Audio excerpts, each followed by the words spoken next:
May 2019, 2058-11. 1. Choose any two of the following passages from the Quran, and A. Briefly explain the main themes in each passage. 4. B. Briefly explain the importance of these themes in a Muslim's life today. 4. ANS. A. Themes. 1. 2:255. Theme of this long verse of a Medinian surah, Al-Baqarah, is Tawhid. It outlines God's inimitable attributes that distinguish him from his creatures. The words Al-Hayyu Al-Qayyum, the ever-living and self-subsisting, refer to his creative and sustaining force behind his existence. God is free from human weaknesses and needs such as tiredness or sleep. His authority encompasses the entire universe, and he remains totally uninfluenced in establishing his writ over his created world. The word kursi signifies both his authority and knowledge about all his domain because he is its sole creator. Therefore, none of his creations can escape his knowledge in the remotest parts of the universe. It further emphasizes God's unique right of exercising his authority to the extent that no one can intercede or plead for anyone else unless he himself grants permission for that. The passage ends with the words Huwal Aliyyu al-Azim that represent his ultimate supremacy and exaltedness. The Quran repetitively mentions God's supreme status, such as, God be exalted, the true King, the Lord of the Throne of Grace, 23:116, Al-Mu'minun. 2. 41:37. This verse is from Surah Fussilat Ha-Mim, an early Makkan surah, revealed to the Prophet after the conversion of Hazrat Hamza. The Prophet was in the Kaaba where the Makkans were trying to bribe him and get rid of the jinns they thought had affected the Prophet. The surah was recited in response to their ridiculous views. It, therefore, countered the corrupted Makkans' belief of adoring God by way of bowing before the sun and the moon. The verse describes Tawhid by referring to the heavenly bodies and the cyclic pattern of day and night. It forbids worshipping them as they are merely reflection of God's powers over them. Their magnanimity and glow teach the people of wisdom the immense and immeasurable powers of their Creator, so the verse teaches that all creatures represent God's omnipotence, omniscience, and wisdom. The Quran supports the same theme by saying, Behold, in the creation of the heavens and earth, in the alternation of the night and the day, are signs for the people who are wise. 2:164, Al-Baqarah. 3. 6:75-79. The four verses were revealed during late Makkan period when polytheism was targeted in detail by the Quran. They describe the story of formal awarding of prophethood of Prophet Ibrahim. Living in Mesopotamia, he was surrounded by a community of idolatrism, including his father. Being a man chosen by God, he was against idolatry and worshipping objects of nature. He smashed idols manufactured by his father and argued with him about the foolish practice of his community. After this, he started his spiritual journey by looking closely at various heavenly bodies in his quest of identifying his true Lord. He observed the stars, the moon, and the sun, each one brighter than the other. He realized all these were under the laws of nature, and so, could not be God. Finally, the truth was dawned on his heart as he identified God as the light of the heavens and the earth. 2400 hours 35, Ulna, therefore, he declared his belief in Tawhid and rejection of shirk. B. Importance of the themes. 1. 2:255. The passage strengthens the belief of the Muslims in Tawhid in terms of God's oneness, uniqueness, majesty, and glory. It also crystallizes the belief of Tawhid and trains them to condemn shirk as humans are vulnerable to go astray under the influence of Satan. There is repetitive mention of God's authority, unlimited knowledge and powers in order to instruct them to worship and depend on God alone. The message of this verse frees the believers from fear of all other powers, visible and invisible. By believing in God's absolute powers, Muslims tend to develop his fear, as is commanded in another verse, O you who believe, fear God as he should be feared. 3:102, Ali Imran. At the same time, this verse inculcates a sense of accountability in his court. Muslims usually recite this verse as an invocation for protection of their lives and belongings. The Prophet is reported to have said, whoever recited Ayatul Kursi after every obligatory prayer, nothing prevents him from entering paradise except death. Therefore, Muslims recite the Ayatul Kursi while leaving their valuables at or outside home. 2:41:37. This verse urges Muslims to observe various objects of nature that reflect God's existence, majesty, and glory. It also tells that there must be a supreme power to control and sustain such a wonderful and complex universe. It also draws the attention of the believers to the fact that humans cannot afford to see God with their eyes. Therefore, they are asked to identify the real Creator through the perspective of His wonderful creations that bear witness to His existence. Such observation encourages Muslims to develop a strong belief in God's marvels and powers, and therefore, trains them to reject all forms of shirk. The Quran draws attention of the Muslims to the complex structure and functions of this grand universe by declaring them God's signs. Soon will we show them our signs in the farthest regions and in their own souls until it becomes manifest to them that this is the truth. 41:53, Fussilat. 3:6:75-79. The verses invite Muslims to ponder on God's unique powers, and worthlessness of idols and other false deities. They help Muslims understand human vulnerability of committing shirk under the satanic influence. Committing shirk is a great human weakness and an unpardonable sin. The Quran categorically declares, God does not forgive that partners should be set up with Him, but He forgives anything else to whom He pleases. 448, Al-Nisa. For this reason God sent 124,000 prophetic messengers to keep humans from this grave sin. These verses remove any doubts and hypocrisy from the hearts of the believers to make them genuine servants of God. They provide guidance to Muslims about how to live according to divine message. Its recitation, therefore, has a purifying impact on the hearts of Muslims. The verses also tell about God's will and wisdom of granting prophethood to His chosen men in a variety of ways. 2a. Write about the way in which the Quran was compiled after the Prophet's death. 10b. How does the Quran in written form help Muslims around the world? 4. A. The Quran had not been compiled during the life of the Prophet. Circumstances changed after his death when hundreds of memorizers of Quran were killed in the Battle of Yamama during Hazrat Abu Bakr's caliphate. Hazrat Umar, sensing a danger, addressed Hazrat Abu Bakr, I fear that there will be casualties among the readers of the Quran in different places and many things of the Quran will be lost. I consider it proper that you should pass order for the collection of the Quran. Hazrat Abu Bakr replied, How shall I do something which the Messenger of Allah did not do? Hazrat Umar, however, was successful in persuading the Caliph, and on the advice of Hazrat Umar, he decided to compile the Quran. Hazrat Abu Bakr asked Hazrat Zayd bin Thabit, the most authentic scribe, to collect all Quranic verses. Realizing the tediousness of the task, Hazrat Zayd said, By God, if you had put the task of taking away a certain mountain, it would not have been heavier to me than what you have ordered me. Finally, he too was convinced, and the Caliph appointed a team of highly proficient and competent scribes to assist Hazrat Zayd in this noble task, but Hazrat Umar contributed the greatest degree of assistance. On this occasion Hazrat Abu Bakr instructed Hazrat Zayd and Hazrat Umar, Both of you sit on the gate of the Prophet's mosque, and whoever brings any Quranic verse along with 2 witnesses, get it written. Accordingly Hazrat Zayd used extremely cautious and meticulous techniques in compiling the Quran.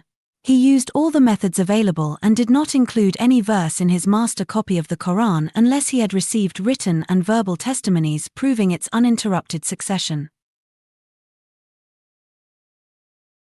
In addition, the verses that the Holy Prophet had arranged to be written under his own supervision were still preserved by the companions, and Hazrat Zayd collected them together to make the master copy. For this a public proclamation was made to the effect that anyone possessing any number of written verses should bring to Hazrat Zayd.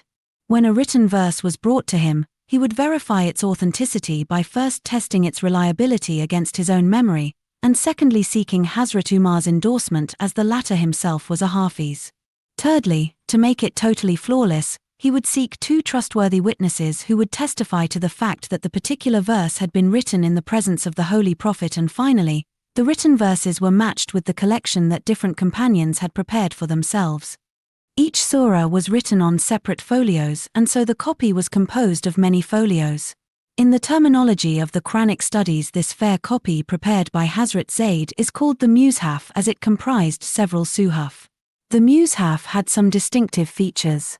In this, the verses were arranged in accordance with the order identified by the Holy Prophet, but the surahs were not so arranged as they were written separately, and the purpose of preparing this copy was to prepare an organized document with the collective approval of the whole ummah, an exercise of ijma. The Mushaf remained with Hazrat Abu Bakr, and after his death, with Hazrat Umar. After Hazrat Umar's martyrdom, it went in the custody of Hazrat Hafsa, mother of the faithful and the daughter of Hazrat Umar, and thus became known as Mushaf-i-Hafsa. Hazrat Umar made arrangements for the teaching of the Quran throughout his empire. Hundreds of schools were set up throughout the Muslim Empire for the teaching of the Holy Quran. Highly qualified teachers were hired for this purpose.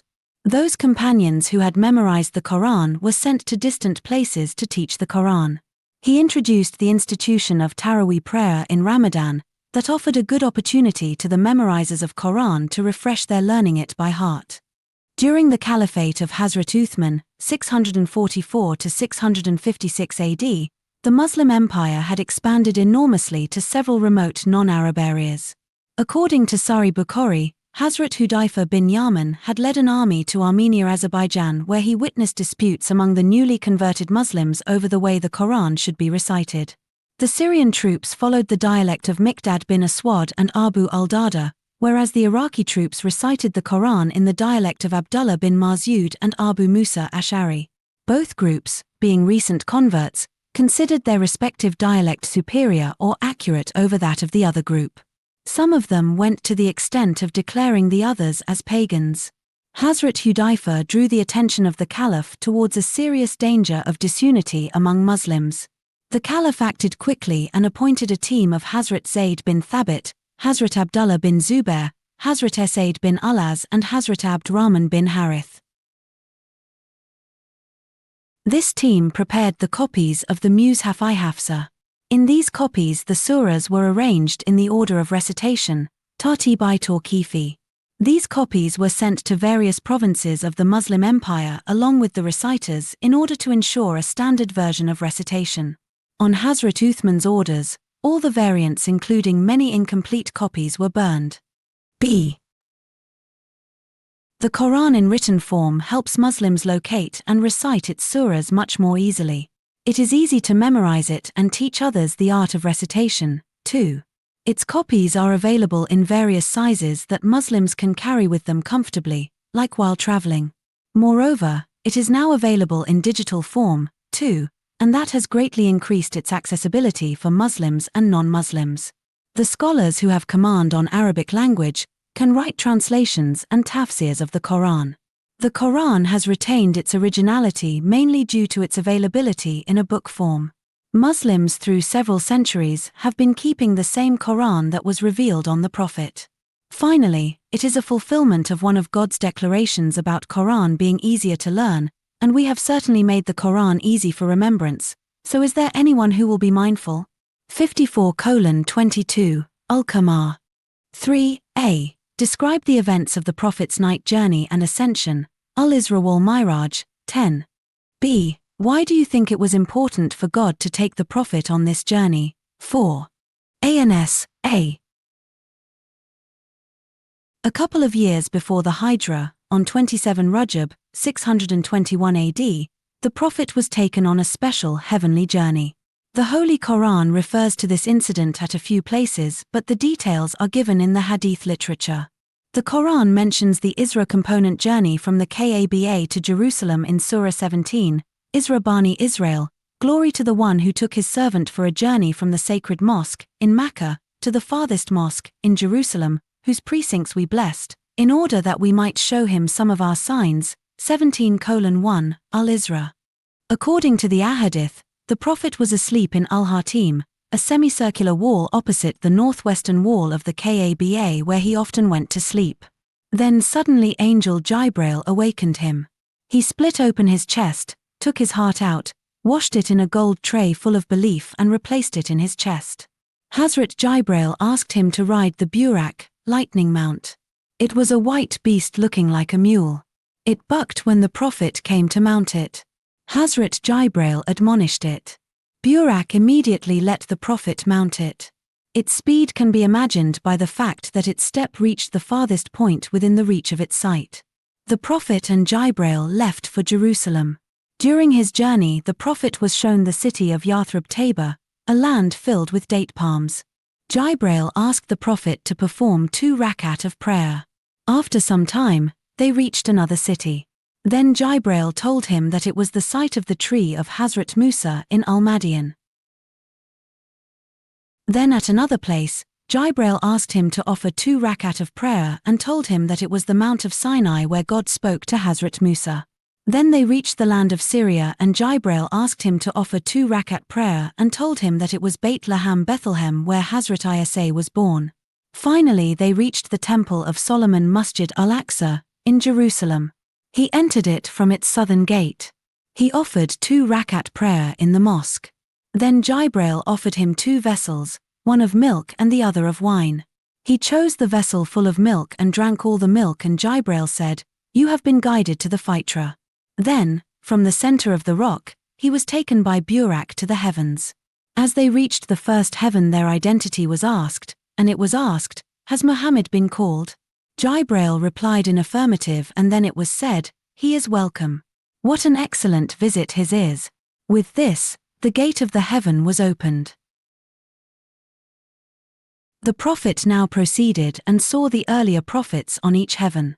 On the first heaven, he saw a man, sitting with a large group of people on his sides.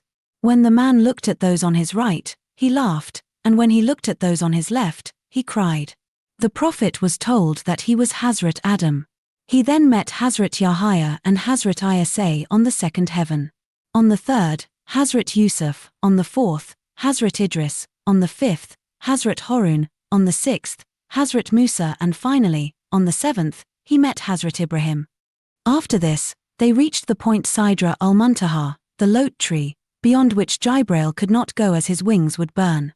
This is mentioned in the Quran as, "near the lote tree beyond which none may pass." 53:14-16, Al-Najm, the Prophet proceeded alone to finally reach the presence of God himself in the area of the sublime throne where God spoke to him directly. There he received the gift of daily prayers, salat. At the same time the last 2 verses of Surah 2, Al-Baqarah, were revealed to him. Also, God promised that all major sins of his followers would be forgiven except for shirk. Then he and Jibreel returned through the heavens, and he was shown paradise and hell. He saw people with snouts similar to those of camels, swallowing red-hot stones and then issuing out of their backs. They were those who unjustly ate the property of the orphans. He also saw people with bellies too big to be able to move around. They were those who took riba, usury. In paradise, he heard someone strolling, and Jibreel told him that it was Hazrat Bilal. Finally, the Prophet and Jibreel descended on the rock in Jerusalem and then back to Mecca. During the return journey he saw many southbound caravans. The Prophet narrated the whole experience to Hazrat Ali's sister, Hani, and then to others. Hazrat Abu Bakr, among all, was the first one to believe in the Prophet's account and earned the title, Al-Siddiq, testifier to the truth. The Makkans ridiculed him but were speechless when he told them details of the Temple of Solomon that he had never visited before, as well as about the caravans who later on confirmed his claim. B. The Prophet was facing quite distressing circumstances. He had lost Hazrat Khadija and Hazrat Abu Talib, and had been rejected by the people of Taif. God, therefore, wanted to reassure the Prophet of his special support and love for him. He proved the distinct status of the Prophet by making him Imam of all previous prophetic messengers in Masjid al-Aqsa. The Quran refers to this as, "And when God took a covenant from all the prophets. Should a prophet come to you confirming that which is already with you, you shall believe in him." Then God asked, "Do you agree?" They answered, "We agree." 3 hours 81 minutes, Al-Imran, the Prophet went beyond the lote tree, where no other prophet was ever taken, and talked to God directly. He was given special gifts by God. This renewed the spirit of the prophet for his prophetic mission, as he realized God would always support him. 4a. Describe the main events in the life of the Prophet Muhammad from his childhood until he received revelation. 10b.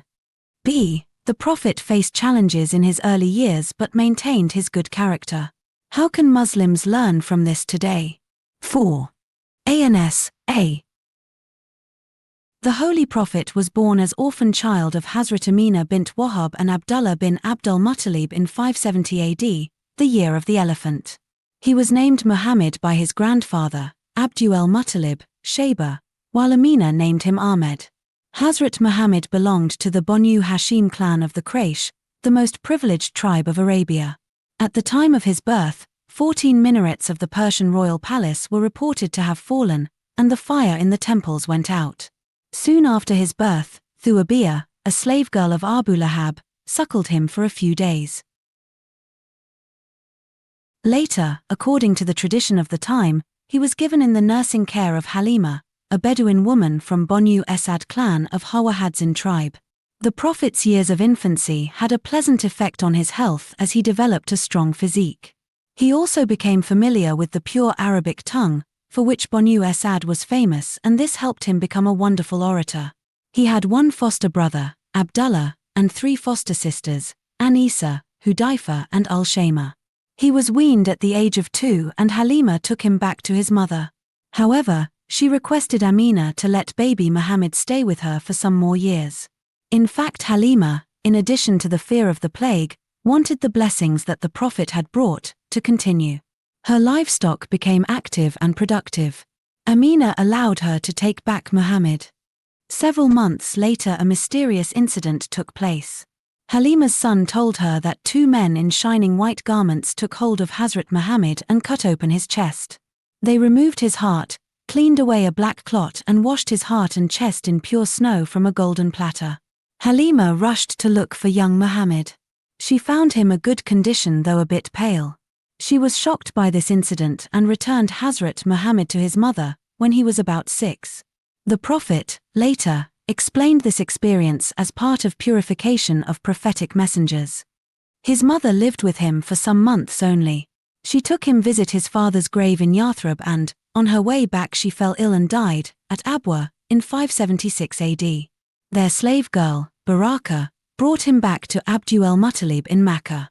Then he went in the custody of grandfather who was assisted by his slave girl, Maimun. He often took the Prophet to the Kaaba and Darul Nadwa where the senior tribal chiefs discussed various important matters. He would often say, "A great future is in store for my son." Abdul Muttalib died in 578 AD and gave Hazrat Muhammad in care of Abu Talib. Abu Talib showered his fatherly love on the Prophet while providing him tribal protection from 578 to 619 AD, till his death. By the age of 12 he began to accompany Abu Talib in his trade visits to Syria and neighboring territories. This gave him opportunity to visit important sites related to Judaism and Christianity. In one such visit, a Christian monk, Barira, in Syria, recognized him as the last messenger of God. He had read about the signs of the last prophet of God in the ancient scripts. He invited the caravan on a dinner and later, he asked the Prophet to take off his shirt and then closely observed the seal of prophethood, a birthmark between his shoulders. He then warned Abu Talib about the Jewish threat to Hazrat Muhammad. When he was 15, the Harb al-Fijar, a sacrilegious war, broke out between the Quraysh and Hawazin tribes. It started in one of the 4 sacred months, Rajab, Zil-Quad, Zil-Hajj and Muharram, in which violence was forbidden. The war caused huge bloodshed of the poor. The Prophet only picked arrows during the war. After the war, tribal chiefs agreed to sign a peace treaty that became known as the Hilf al-Fajl or League of the Just. It was so named because it was aimed at a noble cause. Another possible reason was the names of its 4 major signatories related to the word Fazl. All the tribal chiefs took an oath of protecting the poor and preventing bloodshed. Prophet Muhammad witnessed the treaty along with his uncles. He would later proudly exclaim, "I was present in the house of Abdullah bin Judan at so excellent a pact that I would not exchange my part in it for a herd of red camels." Soon, leaving shepherdhood, he began to trade, and demonstrated his honesty. This was acknowledged by Esad bin Abi Waqqas and Sarib, his trade partners. He was titled Al-Sadiq, the truthful, and Al-Amin, the trustworthy. People would entrust him their belongings without any fear. A rich merchant widow of Makkah, Hazrat Khadija, hired him as her trading agent. Impressed by his honesty, she proposed him, and Abu Talib accepted it. The marriage was conducted by Abu Talib, in the presence of other uncles of the Prophet who was 25, and Khadija 40 at that time. The marriage improved his financial status considerably. When he was 35, he played an important role in the rebuilding of the flood-damaged Kaaba. A dispute arose at the time of fixing Al-Hajjah al-Aswad. Every tribal chief wanted to earn that honor. Abu Umayyah, an old Makkan leader, proposed, "Let the first man who enters the mosque arbitrate between you." The Prophet entered the mosque first the next morning. He resolved the issue quite intelligently by spreading a sheet on the ground and placing the stone on it. He asked the chiefs to hold the sheet from all sides and take it to the point of fixing the stone. He then lifted the stone and placed it at its proper place. At 40, he began to isolate himself from the active Makkan life and retire to the cave Hira, where he was formally granted prophethood in Ramadan, 610 AD, when Angel Jibril brought first revelation, 96:1-5. B. The Prophet's life is an eternal model for Muslims to follow. He grew in the age of ignorance whose hallmarks were immorality, social injustice, and ill-treatment of the unsupported people. He, however, was not influenced by such a corrupted environment. He remained modest and pious. Muslims need to remain steadfast if they are living among the people who have an undesirable conduct. They should remember that God always tests his servants by such circumstances in order to evaluate their faith. They need to shun all evil practices around them. Misguided fellows may persuade them to abandon their religious obligations, like daily prayers and fast of Ramadan. Offers of bribery may be made to Muslims working on key posts, but they should reject them. They should instead keep their faith intact by this hadith: the one who offers and the one who accepts bribery will both go to hell. 5a. In Medina the helpers, Ansar, and emigrants, Muhajirun, were made brothers. Give an account of the main developments of this relationship. 10b. How can Muslims apply this model of brotherhood to help their communities? 4a. The Prophet paired the Muhajirin with the Ansar in a wise way. When the construction of the Prophet's mosque was nearing completion, he summoned the two communities at the house of Hazrat Anas bin Malik. By then the total number of migrants was 45, as there were many already settled in Abyssinia since 615 AD. The Prophet said to the Ansar, "These, Muhajirin, are your brothers." Then he called one from the Muhajirin and one from the Ansari, and declared, "Each of you is a brother to the other." The Ansar took their brothers in faith to their homes, gathered all their stock and shared the whole equally. The Ansar mainly earned by cultivating their oases, but the Muhajirin were mainly traders and knew nothing about agriculture.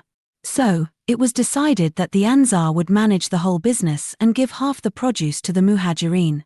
Some of the major examples of this pairing include some of the very prominent companions: Abu Bakr with Kharija bin Zayd, Umar bin Khattab with Itban bin Malik, Uthman with Aus bin Thabit, and Musabi bin Umair with Abu Ayyub. While pairing the two communities, the Prophet paired those who had common interests, skills, and had the same socio-economic status. Primarily, each Muhajir was to act as a teacher to his Ansari brother. So, Hazrat Sa'idi bin Zayd, one of the earliest converts and a highly learned man, was paired with Hazrat Ubay bin Ka'b, who emerged as a major scribe of the Prophet. Hazrat Abu Hudayfa was the son of a very powerful Makkan chief. He was, accordingly, paired with Hazrat Abad bin Bishr, the tribal chief of Ashhal. Hazrat Abu Ubaidah was gifted with military skills and ability to excel as a leader. He was made brother of Hazrat Esad bin Mu'ad, the chief of Aws tribe. Hazrat Abd Rahman bin Auf had inherited business skills. His bond was made with a rich Ansari, Hazrat Esad bin Rubi, who offered one of his two wives to his Muhajir brother, but Hazrat Abd Rahman declined the offer. He, instead, requested Hazrat Saad to guide him to the market, who took him to the famous bazaar of Banu Kainuka. There he purchased some cheese and ghee, and retailed it all the day. In a short time, he had earned so much that he got married. Gradually his business flourished so much that he built a house that resembled a fortress. Hazrat Abu Bakr set up a cloth shop in Sun, whereas Hazrat Uthman dealt in dates and soon became a rich trader. Hazrat Umar also established his business, and his trade visits extended to Persia. Muhajirin were allotted vacant plots lying unused near the houses of the Ansar. Those Ansar who had no spare plots shared their houses with their brothers in faith. Hazrat Uthman, Miqdad and Ubayd got lands closer to the Ansar's houses. This brotherhood was treated as real kinship. On the death of an Ansari, his property was inherited by his Muhajir brother, and this tradition was based on the Quranic command, "They who believed in God and migrated and fought in the way of God with all their wealth and life, and those who gave them shelter and helped them, are brothers of each other." 8:10, Al-Anfal. However, after the Battle of Badr this practice was abandoned by another Quranic verse, "Those having blood relations are more entitled to each other's inheritance." 8 hours 75 minutes, Al-Anfal. Interestingly, Hazrat Ali was left unpaired after all the arrangements. When he told the Prophet about this, the Prophet declared him his brother in faith. This shows the unusual closeness of Hazrat Ali to the Prophet. However, it should be noted that with time the condition of the Muhajirin began to improve. After the expulsion of the Jews of Banu al-Nadir, their oases and orchards were given to the Muhajirin with the permission of the Ansar. Later, after the conquest of Khaybar, the Muhajirin returned these assets to the Ansar. The hospitality and generosity of the Ansar is admired by the Quran. As for those who had settled in the city and embraced the faith before the arrival of the emigrants, they love whoever immigrates to them. 59:9, Al-Hashr, unprecedented in the world history. When Bahrain was conquered, the Prophet offered the land to the Ansar, but they asked him to give equal share to their Muhajir brothers, too. Thus, a unique kind of fraternity was established by Islam that was based on common faith. B. They can accommodate Muslims escaping from their homelands where their lives are directly threatened. Likewise, many young Muslim students go abroad for acquiring higher education. Such students may be accommodated as paying guests by well-off Muslims already settled there. They may charge them nominal rents. Such rich Muslims can provide these students some part-time job in their businesses. They can give a sincere advice to the emigrant Muslims about starting their career. A hadith highlights the importance of giving a sincere advice. If any of you consults his Muslim brother, he, the latter, should sincerely advise him. Rich Muslims can extend interest-free loan to the needy emigrants. In most of the Western states, healthcare services are quite expensive. Philosophic Muslims in these countries can raise funds to provide free treatment to those who cannot afford it.